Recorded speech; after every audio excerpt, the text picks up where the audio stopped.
তারকাসুর, একজন অসুর তারকাসুর, খুব মানে যারা তো বিরক্ত করছিল সব দেবতাদের, তখন ব্রহ্মার গর্বে ও একদম অমর হয়ে গেছে।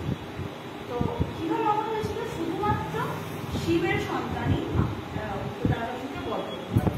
এবার সেই সময় সতী ত্যাগ করেছেন, তাহলে শিবের যখন স্ত্রী নেই আর সন্তান হওয়ার কোনো চান্স নেই, তাহলে তারকাসুর ভেবেছে আমি একদম অমর, অজয় অমর হয়ে গেলাম।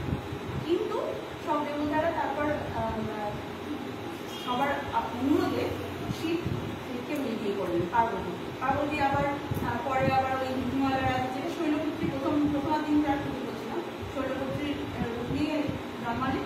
তারপরে তো যার বন্ধু চাইনি সেই কঠোর তপস্যা করলো, দ্বিতীয় পুজো যা করলাম। তারপর দ্বিতীয় দিন কার পুজো করেছিলাম? দেবী চন্দ্রঘণ্টা। প্রথমার দিন শৈলপুত্রী, দ্বিতীয়াতে ব্রহ্মচারিণী, তৃতীয়াতে চন্দ্রঘণ্টা, আর চতুর্থীতে পুজো করেছিলাম মা কুষ্মাণ্ডা। যাই হোক, তো পার্বতীকে আবার যখন মহাদেব বিয়ে করলেন তখন তাদের সন্তান হলেন কার্তিক। এবার কার্তিককে আমরা কি বলি? দেব সেনাপতি বলি না? তো স্কন্দমাতায় পুজো করলেও আমাদের ওই ওয়ারিয়ার মানে সেই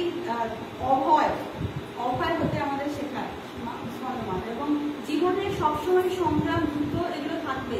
সেই সংগ্রামে জীবন যুদ্ধে নিজের নির্ভয় হয়ে তার সামনে হতেই মা স্কন্দমাতা শেখায়। তো স্কন্দমাতার আমাদের 4টে হাত, কুষ্মাণ্ডা দেবীর কটা হাত দেখেছিলাম? 8টা হাত দেখেছিলাম, আর চন্দ্রঘণ্টা দেখেছিলাম 10টা হাত। আর মা স্কন্দমাতা দেখার 4টে হাত, 4টে হাতে একটা হাত দিয়ে তিনি কার্তিককে ধরে রেখেছে, আর 2টো হাতে তো দেখতে আছে পদ্ম আছে, আর একটা হাতে অভয় মুদ্রা, মানে সবাইকে অভয় দিচ্ছে। আর একটা রূপ আছে স্কন্দমাতার, এইটা দেখতে পাচ্ছি, এই যে দেখো পদ্মের উপর বসে আছে। পদ্মের উপর বসে থাকেন বলে স্কন্দমাতাকে কমলাসিনী বলা হয়। স্কন্দমাতা এটা কত সুন্দর লাগছে না? তো তারপরে তো যেটার জন্য ওই কার্তিক জন্মালেন, তারপরে তো কার্তিক তারকাসুরকে বধ করেছিলেন।